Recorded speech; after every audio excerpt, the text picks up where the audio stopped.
आजकल धर्म के व्यापार करने वालों की बाढ़ आई हुई है। हाँ, बहुत बड़ी फौज खड़ी हुई है उनकी।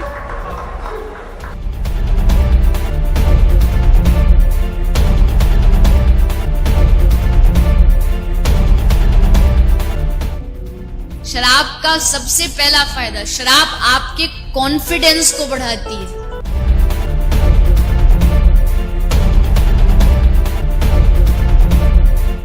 इसीलिए किसी को नाचने का शौक हो पर शर्म से नाच नहीं रहा हो, बस 2 ढक्कन पिला दो।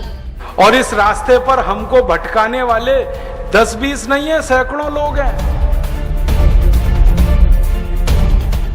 कि अगर इस्लाम को पूरी दुनिया अगर स्वीकार कर ले तो इसमें कोई बुराई नहीं है, तो ऐसे हिंदू धर्म को मैं तिलांजलि देता हूं। हिंदू धर्म कुछ नहीं है। और भगवान राम की जिंदगी के वो प्रसंग कभी नहीं सुनाते जो हम में वीरता पैदा करें। सूरत आपकी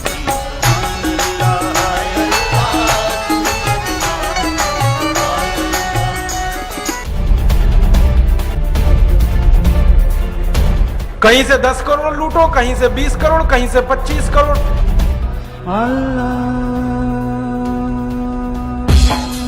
तेरी मोहब्बत दिल में है या अल्लाह, तेरी मोहब्बत दिल में है या अल्लाह। मैंने देखा है क्या क्या पाखंड और नौटंकी चलता है। जिस समय नमाज पढ़ी जाए तो हम भी प्रयास करें कि अपनी भागवत बंद करके 5 मिनट के लिए उनके लिए हम अल्लाह को प्रणाम करें। क्या जाता है, क्या फर्क पड़ता है। एक आया राम की कथा कहेगा 10 करोड़ लेके जाएगा, दूसरा कृष्ण की कथा कहेगा वो 15 करोड़ लेके जाएगा। मुझे मैं राम कथा में संकीर्तन कराता हूँ और बीच में हरि बोल कराता अली मौला बुलाता हूँ और पूरी सभा अली मौला का कीर्तन करती है।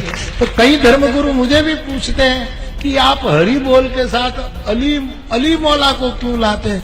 मैंने कहा मैं लाता नहीं, अली मेला मुझसे बोल रहा है। ये बापू नहीं है, डाकू है। बापू नाम तो शर्म आती है कहते हुए, और माला पकड़ा देते हैं कि राम राम राम राम राधे राधे राधे राधे राम राम राम राम राधे राधे, बस यही करो देश तो ठीक हो जाएगा। और ज्यादा उनसे तर्क करो तो कहने लगे तुम क्यों व्यर्थ चिंता करते हो, तुम क्या लाए थे, क्या ले जाओगे, जो हो रहा है अच्छा हो रहा है। मैंने देखा है क्या क्या पाखंड और नौटंकी चलता है। भगवान राम की कथा कहने आते और भगवान राम की जिंदगी के वो प्रसंग कभी नहीं सुनाते जो हम में वीरता पैदा करें, जो साहस पैदा करें। राम की जिंदगी में बहुत सारा हिस्सा साहस का है, वीरता का है।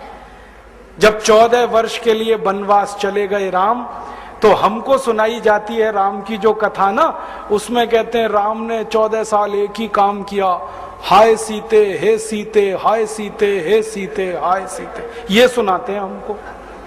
हाँ, यही सुनाते हैं निकाल के कहानी में से। और मैं कहता हूं कि राम को अगर हाय सीते हे सीते हाय सीते यही करना था 14 साल, तो दूसरा विवाह क्यों नहीं कर लिया। सैकड़ों राजा तैयार थे अपनी राजकुमारियों को राम को देने के लिए, वो तो कर लेते दूसरा विवाह। क्योंकि हाय सीते हे सीते, हाय सीते हे सीते, एक स्त्री के लिए अगर वो इतने ही बिलख रहे थे, तड़प रहे थे, दूसरा विवाह कर लेते। तो ये सब चुप हो जाते हैं, फिर बात नहीं करते। फिर मैं उनको रामायण में से निकाल के दिखाता हूं, देखो राम ने हे सीते हाय सीते कहा नहीं कहा ये मुझे नहीं मालूम, लेकिन 14 साल वन में रहते हुए सैकड़ों राक्षसों का संहार किया उन्होंने, मारा उनको और धर्म राज्य की स्थापना कराई। ये कहानी नहीं सुनाते क्योंकि इससे वीरता पैदा होती है। तो राम का जो वीरत्व है वो नहीं सुनाएंगे आपको, उनकी जो कमजोरियां हैं वो सुनाते हैं आपको।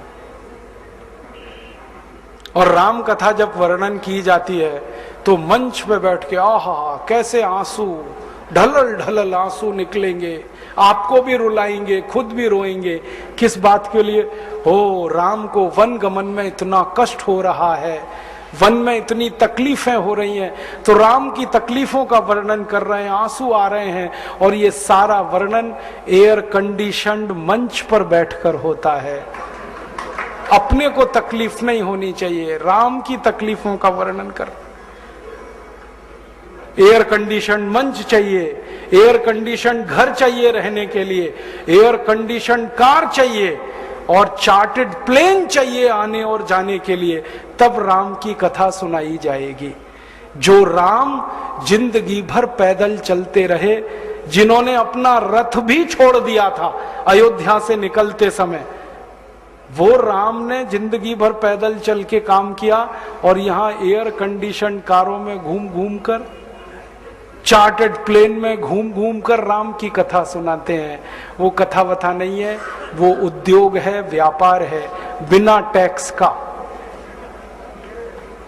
और मुझे बहुत शर्म है ये कहते हुए, समय आने पर प्रमाण से बात करूंगा कि राम कथा कहने वाले ब्लैक मनी को व्हाइट मनी करने के काम में लगे हुए एजेंट हैं, और इससे ज्यादा कुछ नहीं है।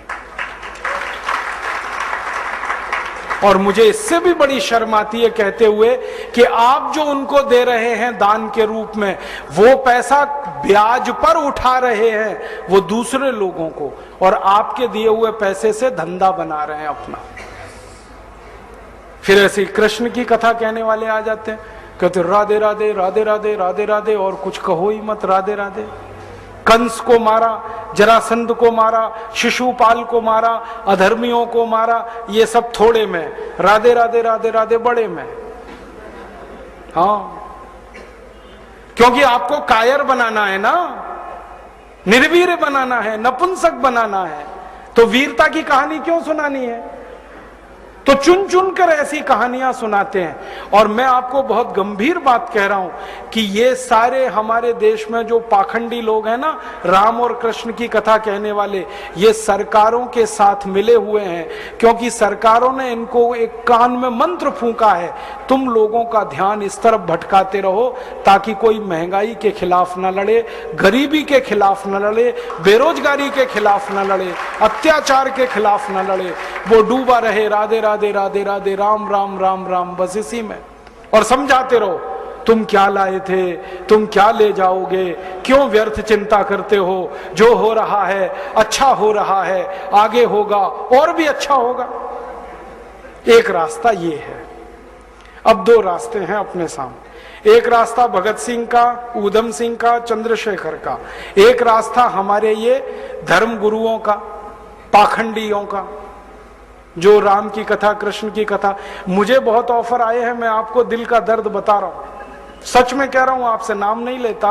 मुझे ऑफर आए कि तुम कहां बेकार भटक रहे हो, मेरे साथ आ जाओ। मैंने कहा बापूजी क्या होगा उसमें? तो कहने लगे जितना मिलता है वो डबल हो जाएगा।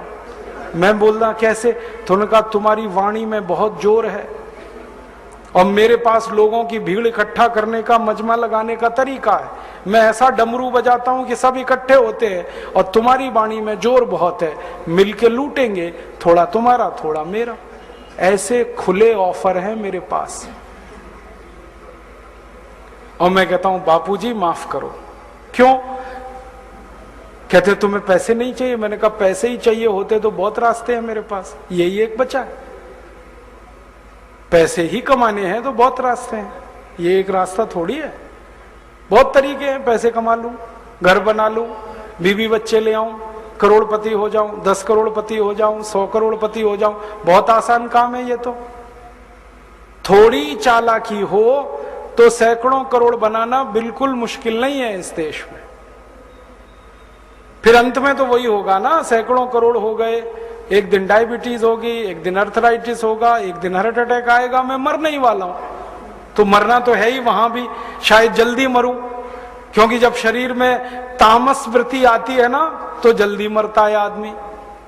जब तक सात्विक रहता है तब तक थोड़ा दम रहता है, तो तामस वृत्ति आएगी, मरना मुझे वहां भी है। तो क्यों ना इस रास्ते पे चल के मरूं जहां सात्विक वृत्ति भी है, मरना है ये तो पक्का ही है, जिंदा तो कोई रहेगा नहीं। तो भगत सिंह का रास्ता क्या बुरा, ऊधम सिंह का रास्ता क्या बुरा, चंद्रशेखर का रास्ता क्या बुरा, कुछ करके मरो ना। मरेंगे ये सब भी। राम की कथा सुनाते सुनाते हार्ट अटैक आएगा, मरेंगे वो भी। डायबिटीज सबको हो रखी है, मैंने देखा है नजदीक से जाके, सब इंसुलिन लगाते हैं, खाते हैं गोलियां, अपनी डायबिटीज नहीं मिटा पाते, दूसरों को उपदेश देते फिरते। ब्लड प्रेशर सबको बढ़ा हुआ है, क्योंकि ये जो काला धन है ना, इसका हिसाब किताब करने में बीपी ही बढ़ने वाला है। सब बीपी की गोलियां खाते हैं, सब डायबिटीज के लिए शिकार है, तो दूसरों को उपदेश देंगे तो मैं भी लग जाऊं, वो एक रास्ता है। एक रास्ता भगत सिंह, उधम सिंह, चंद्रशेखर का भी है। मौत तो दोनों में ही आने वाली है, बस अंतर इतना है, एक मौत ऐसी आएगी जिसको देश और समाज जिंदगी भर याद रखेगा, और एक मौत ऐसी आएगी कोई पूछेगा नहीं।